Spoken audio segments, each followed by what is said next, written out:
여러분 안녕하세요. 고난주간 가상칠언 말씀 나눔 오늘 그 7번째 마지막 시간입니다. 함께 이 가상칠언의 말씀을 나누면서 이 말씀을 준비하면서 저에게도 특별히 너무나도 큰 은혜가 되었던 말씀들인데요. 여러분에게도 끝까지 하나님의 은혜가 있길 바라고요. 또 오늘 이 가상칠언 마지막 시간일 뿐 아니라 우리가 제법 오랜 시간 함께 해온 사순절 모한이도 오늘로 마지막 시간입니다. 우리가 총 31번 함께 말씀을 나누었는데요.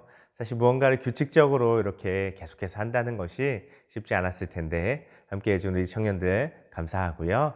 또 이렇게 저렇게 잘 듣고 있어요. 목사님 힘내세요. 하면서 응원해 주신 청년 여러분께도 감사 인사드리겠습니다. 이 시간 먼저 함께 나눌 말씀 보겠습니다. 우리 함께 나눌 말씀은요.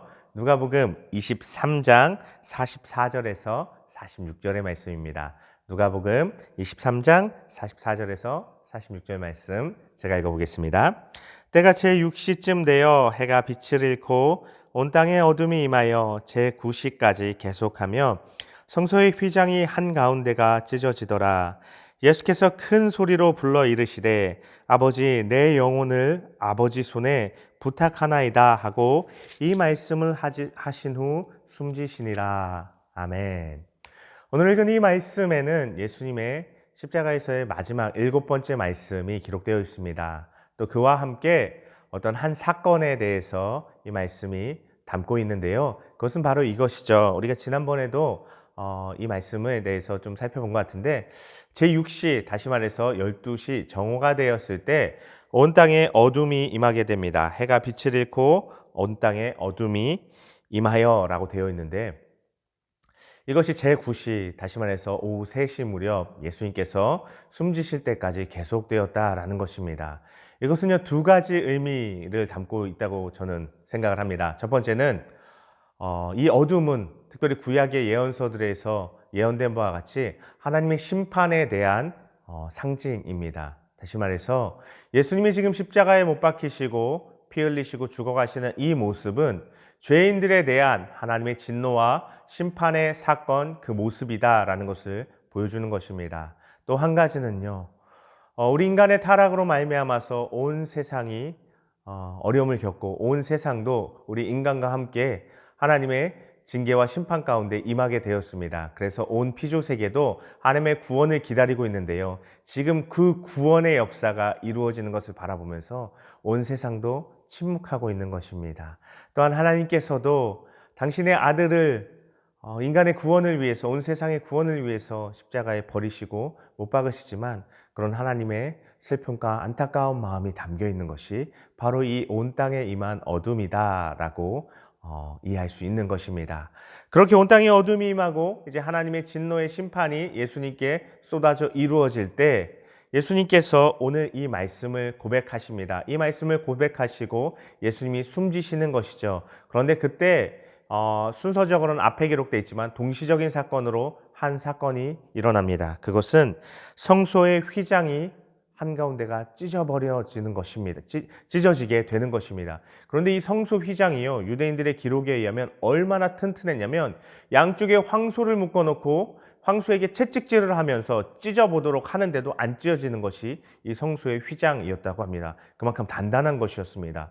그런데 이 성소의 휘장이 단번에 찢어졌는데 특별히 같은 사건을 기록하고 있는 마태복음 27장은 위에서부터 아래로 이 성소의 휘장이 찢어졌다라고 기록되어 있습니다. 그토록 성소와 지성소 사이를 가로막아서 대제사장조차도 짐승의 생명으로 짐승의 목숨으로 사제를 받고 나서야 1년에 한 번만 들어갈 수 있었던 그 지성소를 가로막는 휘장이 찢어버려진 것입니다. 이것은 하나님과 인간 사이에 막혀졌던 그 담이 그 휘장이 찢어지고 하나님께 나아가는 길이 열렸음을 우리에게 보여주는 것입니다. 위에서부터 아래로 찢어졌다는 것은 인간의 어떤 노력과 자격과 공로 때문이 아니라 하나님께서 베풀어 주신 사랑과 그 은혜, 십자가에서 찢어지신 그 예수님의 몸으로 말미암아서 그 예수님의 몸을 찢어지도록 내어주심으로 말미암아서 하나님께 나아가는 우리의 길이 열려지게 되었다는 것입니다. 예수님께서 바로 이 일을 위해 오셨고 이 일을 이루심으로 이 일을 이루시기 위해서 자신의 몸을 십자가에서 찢으시고 우리에게 하나님께 나아갈 길을 열어주셨다는 것입니다. 이 길은 예수님의 피 묻은 길이라는 것을 우리에게 말씀은 분명하게 보여주고 있습니다. 우리가 이 길을 걸어서 하나님께 나아갈 때마다 우리는 기억해야 합니다. 이것이 우리의 자격과 공로 때문이 아니라 하나님의 일방적인 사랑과 예수님의 그러한 전적인 희생, 그 피 흘림으로 말미암아서 우리가 하나님께 나아갈 수 있게 되었다. 용서받고 하나님의 자녀가 되고 하나님의 선하심을 누리게 되었다는 것을 우리가 기억할 수 있어야 한다는 것입니다. 그리고 오늘 말씀에 보면 예수님의 마지막 말씀이 기록되어 있죠. 그것은 아버지 내 영혼을 아버지 손에 부탁하나이다 라는 말씀이었습니다. 그런데 여기 내 영혼을 아버지께 부탁하나이다, 이것은 첫 번째로는요, 예수님께서 그의 모든 삶, 모든 생애를 살아감 가운데 하나님의 손에 그의 인생을 드리며 맡겨드리며 의탁하며 하나님의 인도하심을 따라 살았음을 보여주는 것입니다.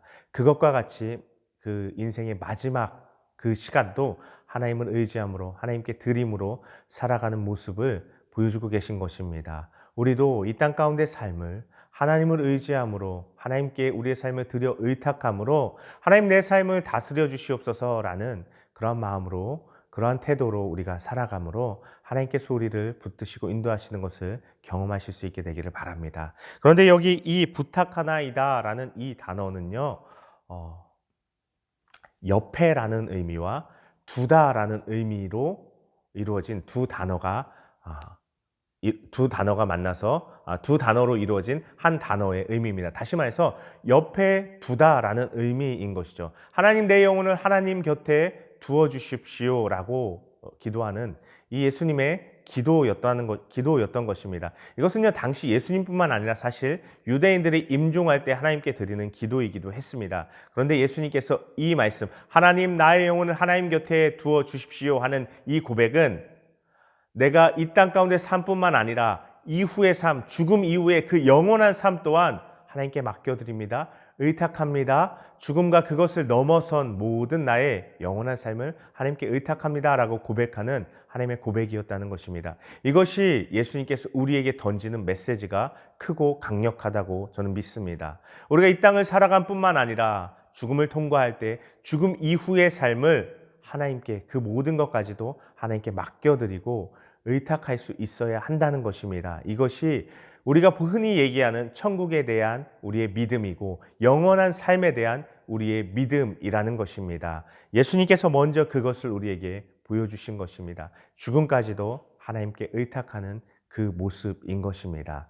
우리도 이 예수님의 마지막 십자가 말씀을 바라보면서 우리가 이 땅을 살아가는 모든 삶 가운데 또 우리의 죽음과 그 이후에 우리의 영원한 우리의 삶까지도 하나님께 맡겨드리는 그런 온전한 믿음으로 그 영원한 하나님 나라를 소망하는 삶으로 살아야 함을 예수님 우리에게 가르쳐주고 계신 것입니다. 예수님께서 우리에게 영원한 산길, 하나님께 나아갈 수 있는 길을 열어주셨습니다. 그 길은 우리가 이 땅 가운데 살아갈 뿐 아니라 영원한 삶을 향해서 나아가는 길이기도 합니다. 그 예수님께서 열어두신 그 길을 소망함으로 하나님을 의지하고 하나님과 동행함으로 이 땅에서도 영원한 나라에서도 하나님과 함께 거하고 살아가는 우리의 삶 되시기를 간절히 바라고 축복합니다. 기도하겠습니다. 하나님 감사합니다. 예수님 우리를 위한 산길을, 그 피 묻은 길을 열어주심으로 우리가 하나님께 나아갈 수 있게 되었고 이 땅 가운데 하나님을 만나고 동행하며 또 영원한 하나님 나라에 또 이룰 수 있는 그 길이 우리에게 열려졌음을 인하여서 우리가 하나님께 또 우리 주 예수 그리스도께 감사를 드립니다. 우리가 이 길을 아버지 하나님 열어두신 이 길을 따라 날마다 하나님 앞에 나아갈 수 있도록 하여 주시고 그것으로 말미암아서 하나님과 교제하고 하나님을 알아감을 통하여서 아버지 영원한 삶에 대한 소망을 품게 하여 주시고 그래서 이 땅의 삶뿐만 아니라 우리의 죽음과 죽음 이후의 그 영원한 삶 또한 소망을 가지고 하나님을 바라보고 하나님을 의지하며 우리의 모든 삶을 하나님 손에 드리며 하나님께서 붙드시고 인도하시는 그런 우리의 삶의 길을 걸어갈 수 있도록 우리의 삶을 축복하여 주시옵소서. 우리에게 그 길을 내어주신 모든 몸의 살을 찢어 또 피를 흘리심으로 그 길을 내어주신 예수님의 희생과 그 은혜를 늘 우리가 기억하면서 살아갈 수 있도록 그것이 우리에게 소망이 되는 귀한 능력이 되는 그런 삶을 살아갈 수 있도록 하나님 붙들어 주시고 인도하여 주시옵소서. 지난 사순절 또 고난주간 한 주 가운데 하나님 주신 말씀의 은혜를 기억하게 해 주시고 내일 또 부활의 은혜, 부활의 기쁨을 함께 나누신데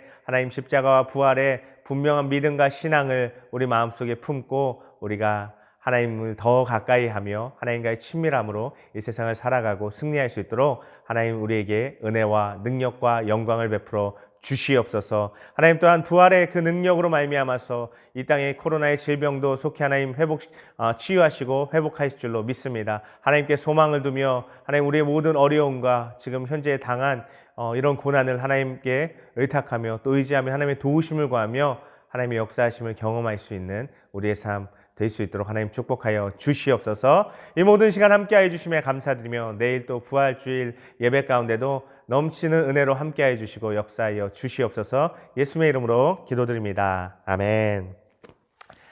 네, 오랜 시간 하나님의 은혜 나눌 수 있어서 참 감사했습니다. 내일 부활주일에도 우리 함께 이곳에 또 우리 본당에 모여서 또 온라인으로 함께 예배하는 가운데 요한복음 4장에 보면요. 이곳에서도 그곳에서도 어디에서도 예배하는 예배하는 장소가 중요하지 않다고 예수님 수가성 여인에게 말씀하시는 장면이 있습니다. 우리가 가정에서 예배하든 또 본당에 나와서 예배하든 각자의 상황과 환경에 따라서 예배할 것인데 하나님께 온전히 중심을 들여서 하나님께 우리의 마음, 사랑하는 마음과 믿음의 고백을 통하여서 나아갈 때 하나님 우리의 예배를 받으시고 각자에게 함께해 주시고 은혜 베풀어 주심을 믿습니다. 내일 부활주일 예배 가운데 부활의 기쁨과 은혜가 또한 넘치게 되시기를 바라고 축복합니다. 지금까지 함께해 주신 여러분 감사합니다. 사랑합니다.